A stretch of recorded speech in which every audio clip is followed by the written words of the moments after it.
ప్రస్తుతం మనతో పాటు ప్రముఖ జ్యోతిష సంఖ్యా శాస్త్రవేత్త రెహమాన్ గారు ఉన్నారు. వారిని అడిగి మన సందేహాలను తెలుసుకుందాం. గురువుగారు, మరి పెళ్లికి ఎంత ముహూర్తం బాగున్నా, పేరు బలాలు బాగున్నా 5, 14, 23 తేదీల్లో వివాహం చేసుకోకూడదు అంటారు. ఎందుకని గురువుగారు? 5 అంటే బుధుడు. ఓకే. 5 అన్న 14, 1, 4, 5. ఓకే. 23, 2, 3, 5. 5. 5 అంటే బుధుడు, నపుంసక గ్రహం. ఓకే. ఎవరితో గొడవ పడరు, కామ్గా ఉంటారు. ఈ 5, 14, 23 తారీఖులో వేరే ఏ పని చేసినా చాలా అద్భుతం. ఓకే. ఇల్లు ఓపెనింగ్, జాబ్లో జాయిన్ అవ్వటం, చదువులో జాయిన్ అవ్వటం, స్కూల్కి వెళ్ళటం, ఇవన్నీ 5, 14, 23 తారీఖు ఏ పని చేసినా కానీ అద్భుతం. ఓకే. వివాహానికి పనికిరాడు. ఎందుకని? నపుంసక గ్రహం కాబట్టి. మీకు తెలుసో తెలీదు, 5, 14, 23 తారీఖులలో పెళ్ళిళ్ళు అయితే వాళ్ళ ఇంట్లో వాళ్ళు బయట జనానికి అందరికీ అబ్బా ఆది దంపతులు, ఇలాంటి ఫ్యామిలీస్ అసలు ఉంటాయా ఈ ప్రపంచంలో, ఎంత మంచి జంట అనుకున్నావు అనిపిస్తుంది. వాళ్ళ ఇంట్లో అన్నా చెల్లెళ్ళ రిలేషన్షిప్ కంటిన్యూ అవుతుంటుంది. అయ్యో. వీళ్ళిద్దరు అన్నా చెల్లెళ్ళలాగా బిహేవ్ చేస్తూ ఉంటారు. పెళ్లి చేసుకొని 5, 14, 23 తారీఖుల్లో పెళ్ళి అయిన వాళ్ళు డేటు, మంత్, ఇయర్ కలిపితే 5 వచ్చినా అన్నా చెల్లెళ్ళ రిలేషన్షిప్ కంటిన్యూ అవుతుంది. బయటికి మాత్రమే ఆది దంపతులు. వాళ్ళకి మైండ్ మెచ్యూర్ కానీ పిల్లలు పుడతారు. అయ్యో. ఎందుకని? వీళ్ళు నపుంసగ్రహం కదా, మైండ్ మెచ్యూర్ కానీ పిల్లలు పుడతారు. నేను ఎంతోమంది చూశాను, 22 ఏళ్ళు వచ్చి అలా పొనుకొని వాళ్ళ పిల్లలు గీ అంటుంటారు. ఓకే.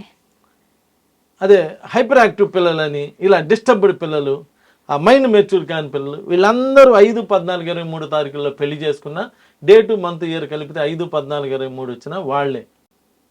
ఓకే. లేదా ఈ అమ్మాయి ఏమో ఇండియాలో ఉండిద్ది, ఆ అబ్బాయి ఏమో అమెరికాలో ఉంటాడు. 5 సంవత్సరాలకు ఒకసారి వస్తాడు, 15 రోజులు గ్యాప్ తీసుకొని మళ్ళీ వచ్చేటప్పుడు ఒక 3 రోజులు పోయిద్ది, వెళ్ళేటప్పుడు ఒక 3 రోజులు పోయిద్ది, ఒక వారం ఉండి వెళ్తాడు. ఓకే. ఇలా డిస్టర్బ్డ్ అంటే డిస్టర్బ్డ్ నంబర్. మరి 5 చాలా మంచిది కదండి. ఎస్, 5 చాలా మంచిది. ఆ విషయం పాపం పంతులు గారికి కూడా తెలుసు. 5 అంటే బుధుడని తెలుసు, ఇది నపుంసక గ్రహం అని తెలుసు. ఓకే.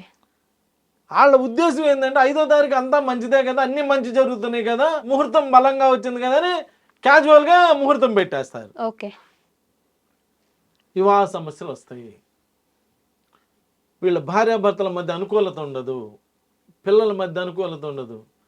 లేదండి నాకు తెలిసి భార్యాభర్తలు చాలా బాగున్నారు. ఎస్, వాళ్ళ పిల్లలకు బాగోదు. ఇంకా పర్సనల్ లైఫ్ ఏం బాగుండిద్ది. ఆ పిల్లోడు గీ అంటుంటే హైపర్ యాక్టివ్ పిల్లోడు ఏదైనా పూజకి వెళ్తే యజ్ఞం చేస్తుంటే ఆ యజ్ఞంలో చేయి పెడుతుంటాడు అబ్బాయి. ఇక వీళ్ళు ఇంక యజ్ఞం యాడ్ చేస్తారు. ఇలాంటి లైఫ్లు అనిపించాలి. ఒకవేళ మీరెవరైనా 5, 14, 23 తారీఖుల్లో పెళ్లి చేసుకొని ఉన్నా డేటు, మంత్, ఇయర్ కలపండి. కలిపిన 5 వస్తాయి టోటల్. అంటే టోటల్ సపోజ్ 32 వచ్చింది అనుకో, 3, 2 ఎంతమ్మా? 5. అలా వచ్చిన దయచేసి ముందే చెప్తున్నాను, నన్ను కలవండి.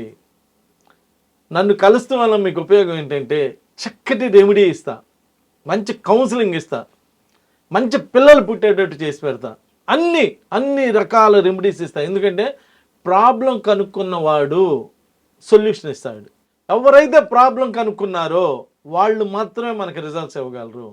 ఇప్పుడు నేను మా అబ్బాయి పెళ్ళికి కూడా పంతులు గారిని అడుగుతుంటే అద్భుతమైన ముహూర్తాలు ఇస్తున్నారు. దానిలో 5, 8 ఇంకోటో వస్తుంది. ఇది వద్దండి అయినా వాళ్ళు ఎందుకు ఇస్తున్నారంటే తెలియక పాపం. వాళ్ళకి నాకు మధ్య ఎంతో మంచి రిలేషన్షిప్ ఉంది, మా అబ్బాయికి మంచి ముహూర్తం ఇవ్వకూడదు అనేది వాళ్ళ ఉద్దేశం కాదు, కానీ తెలియక ఇస్తున్నారు. అట్లా కాదండి, ఇట్లా చేయండి అని చెప్పి. ఒకరోజు అయితే ఒక ఏలూరులో నేను ఆఫీస్లో కూర్చొని ఉంటే పురోహితులు 25 మంది వచ్చారు నా దగ్గరికి. ఏంటా ఇంతమంది వచ్చారు అసలు ఏంటా అని మనకు కూడా డౌట్ వస్తుంది కదా. ఏంటి సార్ అని నమస్కారం పెట్టి, ఎందుకంటే వారికి నమస్కారం పెట్టుకుంటే మనకి పుణ్యం కాబట్టి నమస్కారం పెట్టి, ఏంటండి అంటే అద్భుతమైన విషయాలు చెప్తున్నావు అయ్యా టీవీలో అని అబ్బాయి అతను రాసిన నోట్స్ చూపించాడు. నాకు కూడా తెలియదు అన్ని విషయాలు. ఇవన్నీ రాసాము, ఎలాంటి పెళ్ళిళ్ళు చేయాలి, ఏ డేట్లో చేయాలి, ఏంటి అని రాసావు, అద్భుతమైన విషయాలు చెప్తున్నావు, అందుకని నిన్ను ఒక్కసారి మనస్ఫూర్తిగా నిన్ను ఎంతమంది పురోహితులు నాకు ఫ్యాన్స్ ఉన్నారమ్మా. ఓకే. ఎంతమంది నన్ను అలా ఎంకరేజ్ చేస్తున్నారు కాబట్టి నేను ఈ స్థాయిలో ఉన్నా. ఎందుకంటే ముందు నుంచి చెప్తున్నా, వారు నన్ను ఎంకరేజ్ చేస్తేనే నేను ఈ స్థాయిలో ఉండగలను. ఎందుకని నేను కూడా వారిని అడిగి సలహాలు తీసుకుంటూ మన సొసైటీకి మంచి చేయడానికి ప్రయత్నం చేస్తున్నాను. అవినాభావ సంబంధం ఉన్నది. చేసి మొత్తం అయినాక మా వాడికి ఒకడికి 55 ఏళ్ళు వచ్చినాయండి, పెళ్లి కాలేదు. ఏమైనా చేసి పెట్టండి అంటే దేవుడి దయ వల్ల ఆయనకు కూడా పెళ్ళయిందమ్మా 4 రోజులు. ఓకే. 55 ఏళ్ళు. 55 ఏళ్ళు. అది నా దగ్గరికి వస్తే ఉపయోగం. కొంతమందికి వాక్శుద్ధి అని ఉంటుందమ్మా, ఊరికినే జరగవు ఏవి. నాకు ఆ భగవంతుడు ఈ పని చెయ్యాలని నాకు జన్మనిచ్చి పంపాడమ్మా. ఒక్కొక్కళ్ళని ఒక్కొక్క పని, ఒకళ్ళని యాంకరింగ్ చేయమని, ఒకళ్ళని కెమెరా తీయమని, ఒకళ్ళని ఇంకోటి చేయమని పంపిస్తాడమ్మా. ఒకళ్ళని ప్రైమ్ మినిస్టర్గా ఉండమని, ఒకళ్ళని రాష్ట్రపతిగా ఉండమని పంపిస్తాడమ్మా. అలా నేను అనుకుంటున్నాను, నన్ను భగవంతుడు ఇలా 10 మందికి మంచి చెప్పి వాళ్ళకి ఉన్నటువంటి రకరకాల సమస్యల్ని భగవంతుడి తరపున సాల్వ్ చేయమని చెప్పి నన్ను పంపించాడని చెప్పి నేను నమ్ముతున్నా. ఎందుకంటే ప్రజలు కూడా నన్ను అలానే ఎంకరేజ్ చేస్తున్నారు. అలా ఎంకరేజ్ చేస్తున్నాను కాబట్టి ఇలా నేను ఇన్ని ప్రోగ్రామ్స్ చేసి ఇలా చేయడం జరుగుతుంది. సో మీకు ఏమన్నా మ్యారిటల్ ప్రాబ్లమ్స్ ఉంటే ఒక్కసారి నన్ను కలవండి. ఒకవేళ మీ మ్యారేజ్ డేట్లో తప్పు ఉందా, లేదా మీ డేట్లో తప్పు ఉందా, మీ పేరులో తప్పు ఉందా అన్నీ చూసి మీకు ఒక మంచి లైఫ్ ఇవ్వటం అయితే జరుగుతుంది. నమస్కారం. తవ్వండి, తవ్వుతూనే శివలింగం సరే దాన్ని అట్లా కప్పేసేయండి, చూపించదండి. Is there. మూర్తి పూజ కాదు, సాక్షాత్ బ్రజేంద్ర నందన భగవాన్ ఉన్నారు మూర్తిలో. ఏమీ ఆశించకుండా ఆరాధించే వాళ్ళు కూడా ఉన్నారా ప్రభుజీ? నిజమైన భక్తి అంటే మనకు తెలియదు కాబట్టి